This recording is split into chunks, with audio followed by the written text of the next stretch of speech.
Porque yo sé que en mucho país hay muchos viudos y viudas de Bielsa. Sí, nuestro ex director técnico, hoy día director técnico de la selección uruguaya, quien dio mucho que hablar en nuestro país. Muchos dicen que gracias a él hay un cambio de mentalidad en nuestros futbolistas, en lo que significó también su presencia en Chile en Juan Pinto Durán, muchas mejoras que incluso él hizo con su propio billete. Todas esas historias nos cuenta Carlos Serrano, periodista y autor de este libro, Bielsa, los años chilenos entre el 2007 y el 2011. Estimado, ¿qué tal? ¿Cómo está? Un gusto.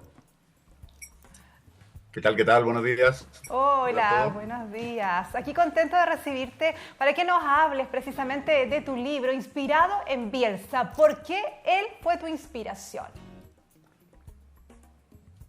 Mira, porque me llamó muchísimo la atención que con todo el tiempo que había pasado desde que se fue, su recuerdo seguía tan vivo, tan presente en la sociedad chilena, y pasaban los años, estamos hablando ya más de una década de que se fue, ¿eh?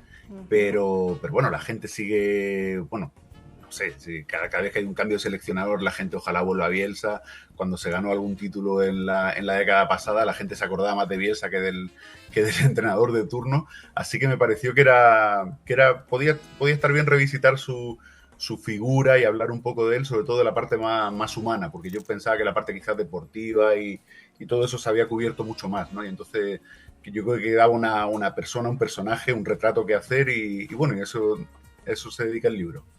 Oye, claro, hay toda una imagen de Bielsa en nuestro país, hablábamos de los viudos de Bielsa, no sé si, bueno, sabemos el fervor que tiene el fútbol en particular en el mundo y en nuestro país, pero no sé, obviamente, si en la historia de Chile se había dado algo similar con algún director técnico. Sabemos que hay algunos que han marcado la pauta, que han generado alguna polémica. Obviamente hay un pequeño cariño o un cariño con Acosta, que hoy día no lo está pasando muy bien, Alberto Acosta, que estuvo en varias oportunidades en nuestro país, pero en nuestra selección, perdón. Pero no sé si ese fervor como lo que hizo Bielsa ha estado presente en nuestra historia. Mira, yo creo que no. De hecho me atrevería a decir que me cuesta encontrar un parecido similar en el mundo, o sea, porque historia de grandes seleccionadores hay en todas partes, o sea, muchos países han tenido seleccionadores históricos, pero bueno, cuando terminan su época, bueno, pues yo qué sé, se le da un poco las gracias por los servicios prestados y se pasa a la siguiente historia, ¿no? Y realmente a mí me cuesta recordar, o sea, bueno, a ver, por ejemplo, aquí en Chile hay muchos recuerdos de Riera, por ejemplo, hay algunas historias, pero no este fervor y esta locura, ¿no? Yo, por ejemplo, comparo muchas veces con lo que pasó con España, ¿no? Pues bueno, que ganamos el Mundial, Eurocopas con Luis Aragonés, con Del Bosque, pero bueno, pasó su época, se fueron, se les recuerda con cariño y a otra cosa, ¿no? Y entonces a mí realmente me parecía que era un hecho muy diferencial de Chile, una cosa muy de aquí, muy bastante irrepetible en el resto del mundo, y eso es lo que quería reflejar. En realidad el libro busca responderme las preguntas que yo me hacía de por qué, o sea, por qué los chilenos tienen esta adoración por este hombre que dura tanto años y que no tiene pinta de que vaya a bajar en el futuro. Es verdad. Nelson Acosta, me quería referir al entrenador. Le dije Alberto Acosta, no, que Alberto Acosta fue un futbolista. Nelson Acosta, que estuvo varias veces, también hay un cariño importante por él. Yo le quería preguntar a él con respecto a los testimonios, Luis Carlos. Tú aquí reúnes testimonios. ¿De qué personas para hablar precisamente del gran Bielsa? Mira, pues una cosa muy divertida, que también es un hecho diferencial yo creo de Bielsa, fue su decisión de irse a vivir a Pinto Durán, ¿no? Entonces, en el momento que se fue a vivir ahí en una zona, digamos, popular de Santiago, como que cambió muchísimo toda la dinámica del lugar, ¿no? Y entonces, digamos que hay varias capas de testimonio, de relaciones que construyó aquí en Santiago en el tiempo que estuvo, o en Chile, y entonces una de ellas, digamos, es el entorno que hay alrededor de Pinto Durán, ¿no? Y estamos hablando de una feria que se pone a un costado del centro de entrenamiento, estamos hablando de cómo fue a inscribirse a la asociación de vecinos de la villa que hay cruzando la calle, estamos hablando de, no sé, pues que iba a pasear en bicicleta, iba a la panadería todos los días, en fin, toda esa primera capa que rodeaba a Pinto Durán está reflejada en el libro, pero luego está también una serie de amistades que hizo en el mundo, por ejemplo, en el ámbito del periodismo deportivo, si bien él ya sabéis que no es muy amigo de hablar con la prensa, pero se hizo varios amigos periodistas deportivos aquí en Chile. Luego también tuvo amigos en el mundo de la cultura, del cine, y bueno, entonces como que exploramos un poco todos estos ámbitos que manejó en el tiempo que estuvo aquí. Y yo creo que si hay que rescatar a lo mejor algún valor del libro es eso, que habla mucha gente que se había negado a hablar, a contar su historia, su relación de amistad con Bielsa durante todos estos años, ¿no? Entonces, bueno, yo creo que ahí tiene un puntito de novedad. ¿Y de la amistad con la expresidenta Bachelet también habla el libro? Sí, por más que perseguía a la presidenta, no conseguí que me hablara porque decía que no era nada importante su papel en esa época, aunque yo intentaba explicarle que sí, que fue muy importante. De hecho, sus historias están cruzadas por todo el relato, porque ella realmente tuvo mucha relación, va a tener mucha relación con la NFP, con lo que se hacía, luego cuando estuvo allí en el Mundial. Y sí, hay muchas historias que narran la cercanía o por lo menos la buena sintonía que tuvo el entrenador con ella, que además todo cambia tan radicalmente cuando llega Piñera y podemos ver que su relación con el siguiente gobierno era diametralmente opuesta a lo que había sido el anterior, así que bueno, hay un contrapunto ahí muy, muy interesante. Sí, hasta el punto de no darle la mano en la moneda en algún momento, una imagen que se claro.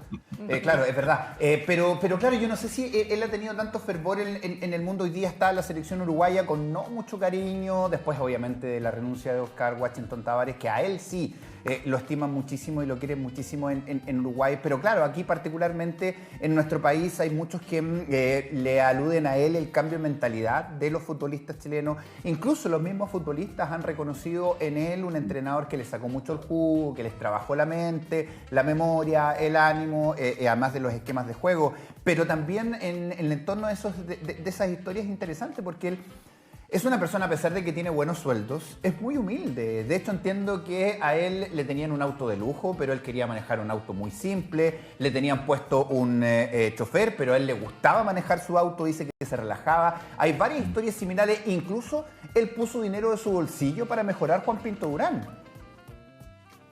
Él en realidad, efectivamente, bueno, tú sabes que él tiene un discurso un poco contra todo este fútbol moderno, ¿no? Digamos, todo esto, el gran poder que tiene, pues no sé, la sociedad anónima, la mercadotecnia, la publicidad, que todo esto a él no le interesa lo más mínimo. O sea, él en realidad yo creo que su aspiración o su ideal sería algo así como jugar el fútbol solo con la gente del barrio que hay alrededor, lo más simple posible. Pero es verdad que no se puede escapar a la realidad de que él está en un mundo del fútbol moderno que funciona como funciona, lo que dices tú, con grandes sueldos, tal.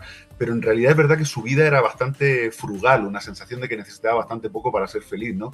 Su habitación en Pinto Durán es casi una celda de un monje, o sea, una habitación, me parece que era como de 3x3, paredes blancas, con un crucifijo, o sea, una cosa absolutamente, un escritorio, una cosa muy simple, y cerros de película a los lados, porque a él le gustaba mucho ver cine, pero efectivamente el coche que se compró era un coche de gama muy baja comparado con lo que podía haber tenido. Claro. No se fue a vivir al barrio alto de Santiago como probablemente hacen muchos de los que vienen, sino que se quedó en una zona más popular como Macul. Sí, hay muchos gestos de él en el que él como que quiere demostrar que es una especie de contrapoder o verso suelto en este mundo moderno, pues de tantas luces, tanto brillo, tantos coches, tantos peinados, tantos coches deportivos, ese tipo de cosas, ¿no? Él, yo creo que con su ejemplo quiere dar como un contrapoder o un contrapunto a lo que reina.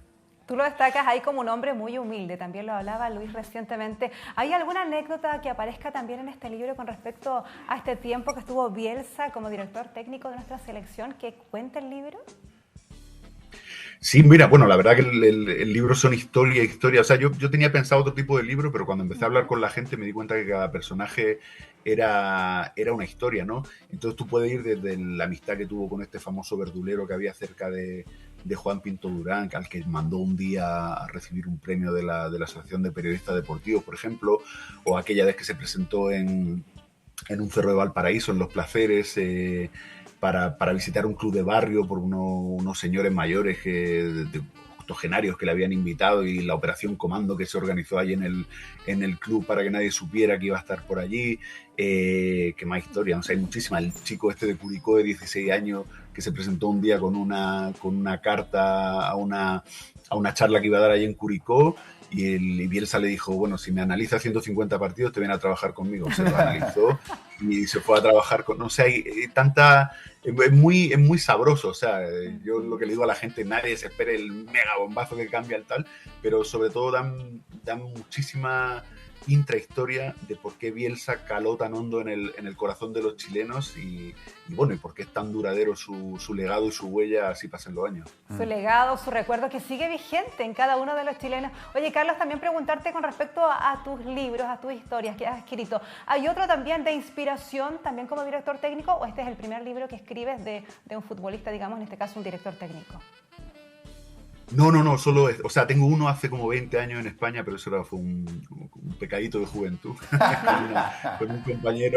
con un compañero periodista que estábamos atravesando una etapa un poco frustrante en el periódico en el que estábamos y hicimos un libro para matar gusanillo más que nada, pero no tiene mayor importancia un libro así de entrevista, de periodismo, pero yo digo que este libro más que, o yo intento no enfocarlo como un libro de fútbol, o sea, yo he intentado, de hecho cuando lo escribía pensaba en gente que no le interesa el fútbol, aquí no se habla ni de táctica y tal, siempre hay un telón de fondo de fútbol obviamente, pues porque estamos hablando de un seleccionador nacional y de, no sé, una eliminatoria, de un mundial, se está hablando de eso y hay que poner algo de contexto, ¿no? Pero intento que sea solo eso, un contexto para explicar quién es esta figura que tuvo un impacto que sin duda desbordó las dimensiones de un terreno de juego, ¿no? Y que se contagió a la sociedad, se contagió a la empresa, al ánimo de la gente, a la economía, no sé, hay mucho... A mí lo que me interesaba de él, cuando yo miraba a Bielsa más que un seleccionador, quería ver este fenómeno, ¿no? Y eso es lo que intenta explicar el libro más que un libro de fútbol. Oye, y toda historia necesita un protagonista y un antagonista también. ¿Es Sergio Jadue el antagonista en esta historia? ¿Cómo lo abordas esa relación con el expresidente de la NFP, que a propósito de lo que tú nos dices, claro, Bielsa muy alejado de los lujos, de los marketing, de las publicidades, y sabemos que ahí hay varias polémicas en torno a las decisiones que Jadue tomó en la NFP, que claro, no tuvieron una muy buena relación. Sí, está contado, o sea, insisto, toda la parte, digamos, de política del pulso de la NFP no la abordé tanto, o sea, está contada y hay detalles y hay cosas de las negociaciones, de cómo se gestó, hay datitos, pero no es lo central del libro, porque ahí pensé que, por ejemplo, hay libros muy buenos como La caída de Pancho Sagredo, hay libros que realmente lo miran hay otro de Gustavo Huerta sobre Jadwe. Yo pensaba que eso estaba ya muy hablado y era darle un poco vuelta sobre lo mismo, ¿no? Entonces, por eso quise fijarme más en el Bielsa humano, pero sí que es verdad que me cuentan bastantes claves de cómo se gestó, de los tiempos, que fue mucho antes de lo que pensábamos, digamos, ese golpe de Estado que hubo en la NFP. Curiosamente, cuando se estaba Chile clasificando para el Mundial, o sea, que muchos pensamos que a lo mejor fue en el Mundial, no, pues casi un año antes del Mundial, había ya ruido de sable, había ya reuniones de los directivos de los clubes, pensando en ver cómo se daba la vuelta a la situación en la NFP, que pensaban que estaba solo centrado en la roja, digamos, y que no estaba haciéndole caso a ellos, ¿no? Y que estaban perdiendo dinero a expuertas y que nadie se ocupaba de ellos, ¿no? Entonces, bueno, sí hay algunos detalles, insisto, no es el centro del libro, pero sí hay algunos detalles sabrosos sobre los protagonistas y cuándo empezó a gestarse todo, y realmente increíble, porque las sensaciones que él tenía, él se proyectaba en Chile, estaba buscando casa, él pensaba que el Mundial de Sudáfrica era como el primer paso y que a partir de la siguiente Copa América y probablemente el Mundial de Brasil, ahí podríamos ver esta generación joven, esta generación dorada, tendría más peso, tendría tal, probablemente estarían jugando en Europa, tendrían otra actitud, y él se proyectaba para un poco más allá, y bueno, es una historia que por desgracia nunca sabremos cómo habría acabado. Claro que sí. Oye, a propósito del proyecto que tú tocabas también ahí el tema, ¿se vienen otros libros, digamos, otros proyectos en mente, tal vez de otros entrenadores o de otros personajes importantes? Pues mira, hay gente que me está animando al segundo libro de Bielsa, pero este fue tan complicado que creo que no vuelvo por ahí. Bueno, aparte ya sabéis cómo son este tipo de historias, ¿no? Ahora estoy recibiendo un montón de contactos con nuevas anécdotas, nuevos personajes, nuevas historias. Sí. O sea, yo este libro realmente tuve que seleccionar, te quiero decir que son como unas 400 páginas, pues la editorial me pidió como 300, algo así, yo me entregué como 500, tuve que cortar, he tenido que sacar entrevistas, o sea, realmente es un libro, como te diría, completo en el sentido de que tiene mucho testimonio, mucha historia, Pero he dejado historias fuera por desgracia. Me ha dolido muchísimo. Entrevistas que tenía también programadas, que no he podido, que tuve que renunciar a ellas, tal. Pero sí, podría hacerse perfectamente otro Bielsa 2, pero creo que voy a pasar el testigo a otra persona.